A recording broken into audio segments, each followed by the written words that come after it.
There is a strange paradox at the heart of modern football.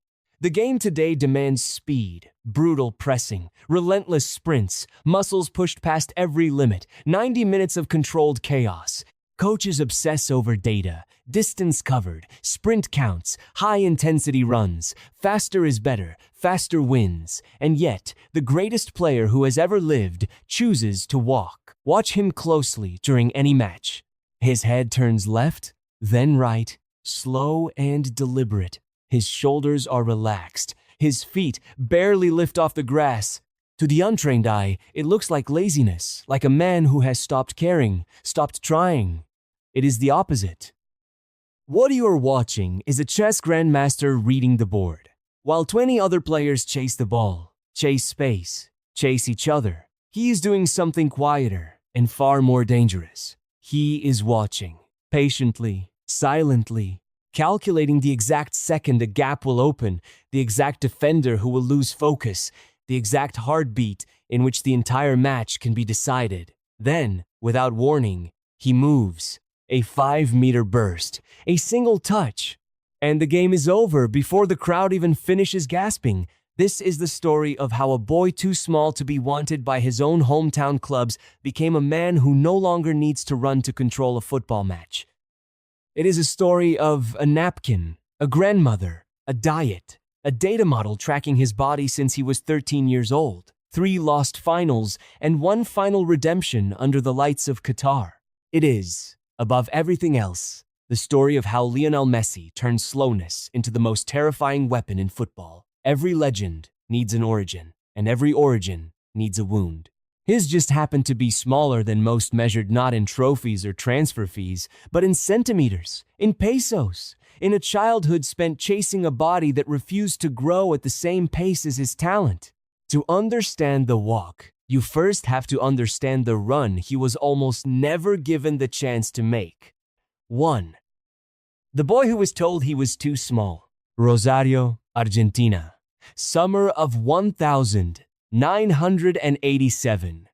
Into a modest, working-class family, a son is born smaller than most babies, and smaller still compared to the boys he will grow up playing against. Nobody in that hospital room could have imagined what this child would one day become. It is his grandmother, Celia, who first takes his tiny hand and walks him to the local pitch. She's the one who watches him play with a joy that feels almost like prophecy. She is the one who believes before anyone else has a reason to. When she dies, just weeks before his 11th birthday, something quiet and permanent shifts inside him. From that day forward, every time he scores in front of 100 people or 100,000, he looks up and points 2 fingers to the sky. Not for the cameras, not for the crowd, for her. But grief was not the only storm waiting for him. At 10 years old, doctors delivered difficult news. Messi has a growth hormone deficiency. Without treatment, his body will simply stop growing at a size no professional club would ever take seriously. The treatment itself is a financial nightmare. 1,000 pesos a month, an amount his family cannot sustain for long. Newell's Old Boys and River Plate, the 2 giants of his hometown, both scout him, both see the talent. And both walk away not because they doubt his gift, but because they cannot justify the cost of his medicine. The boy who will one day be worth more than any player in history is, for a moment, considered not worth the risk. The irony is almost too poetic to invent. The same body that once seemed too fragile to survive professional football would, decades later, become famous for how little it needed to move at all. But that ending was still years away.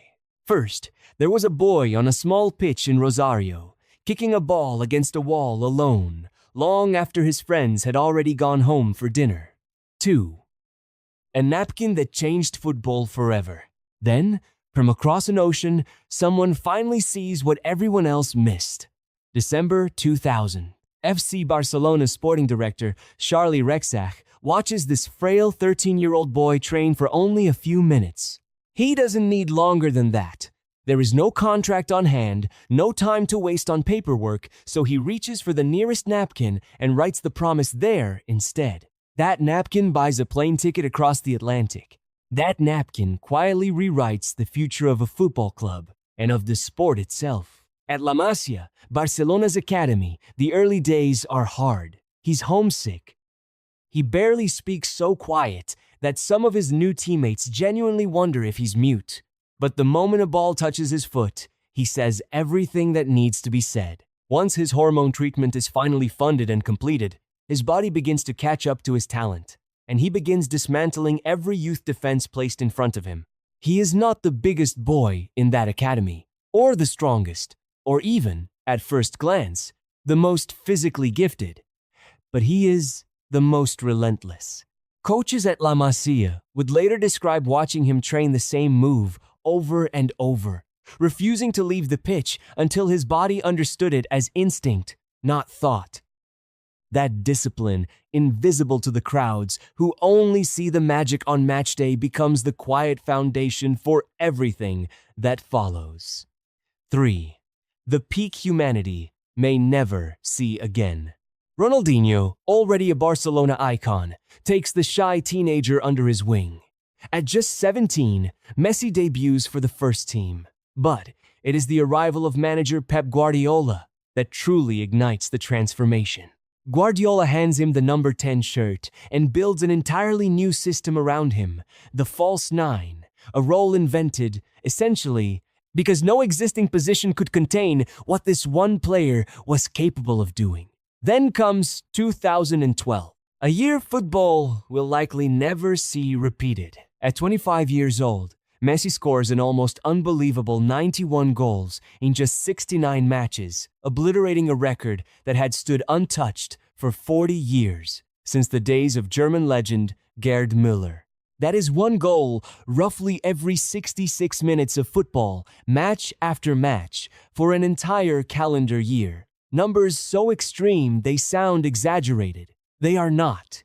Alongside Luis Suarez and Neymar, he forms the devastating trio known as MSN, a strike force that terrorizes every defense in Europe and delivers a historic second continental treble in 2015. By the time his golden era at Camp Nou reaches its end, he leaves behind 34 trophies and 672 goals in a Barcelona shirt.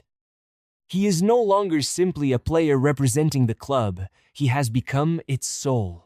Throughout these years, comparisons to Cristiano Ronaldo, his great rival, follow him constantly. Two very different geniuses, one built on explosive power and open displays of dominance, the other on subtlety, patience, and a game played almost entirely inside his own head. Where Ronaldo roars, Messi simply nods and walks back to the center circle. The contrast only makes his quiet brilliance feel more mysterious, more difficult to fully explain, even to those who study the game for a living. And 4. The tears before the triumph. But club football was only ever half of his story. With the Argentine national team, that same brilliance carried a far heavier weight, a burden placed on his shoulders the moment he left home at just 13 years old, and one that only grew as fans endlessly compared him to Diego Maradona's fire and defiance. Between 2014 and 2016, the pain compounds. Argentina loses 3 major finals in a row, 1 World Cup, and 2 consecutive Copa America finals. Something inside him finally breaks. After missing a crucial penalty in the 2016 final, Messi stands alone on the pitch, in tears, and announces to a stunned footballing world his retirement from international duty. The pressure of an entire nation's expectations had quietly stolen his joy in the shirt he was born to wear. Argentina was not ready to let him go, and somewhere, quietly, neither was he. 5. Rebuilding the body, rebuilding the man. Coming back required more than a change of heart. It required rebuilding his body from the inside out. Few people know that as a young player, Messi lived on chocolate and soda. So much so that he would sometimes vomit mid-match and suffer repeated muscle injuries from the strain. Realizing this could no longer continue if he wanted to survive at the top, he sought out Dr.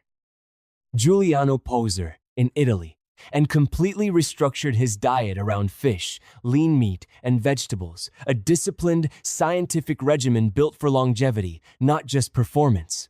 Behind the scenes, the Argentine Football Association had quietly been using data and technology to monitor his body and mind since he was only 13 years old. Sleep, nutrition, psychological stress, physical load all carefully tracked, all quietly protecting the one asset no one could risk losing. 6. The art of walking. By the time he reaches Paris Saint-Germain and later Inter Miami, something remarkable has happened. His slowness has become his sharpest weapon. Statistics reveal a striking truth. He now spends roughly 60% of every match simply walking. While the rest of modern football exhausts itself in non-stop pressing and sprinting, Messi stands still, quietly building a mental map of the entire pitch, patiently waiting for the exact moment the defense forgets he's even there. He does not chase space. He waits for space to open around him, almost as if the game itself has agreed to make room. And the instant it does, a single 5-meter burst is all he needs to deliver the decisive, match-ending blow. This is not fatigue. This is not age slowing him down. This is the ultimate mastery of time itself, a genius who no longer needs to compete with the clock because he has learned how to bend it. Younger players are taught to press relentlessly, to sprint until their lungs burn, to treat every second of a match as a race against an invisible opponent. Messi, almost alone among the greats of his generation, rejects that entire philosophy. He has realized something most players spend their whole careers failing to understand. Football is not actually a sport of speed. It is a sport of timing. And nobody in history has ever understood timing quite like he does. 7. The miracle in Qatar. Under manager Lionel Scaloni, Messi finally finds something that feels like family within the national team. And for the first time in years, he plays with a liberated, unburdened mind. In 2021, Argentina finally breaks a 28-year trophy drought by winning the Copa America, the first real crack of light after a decade defined by heartbreak. Then comes Qatar, 2022.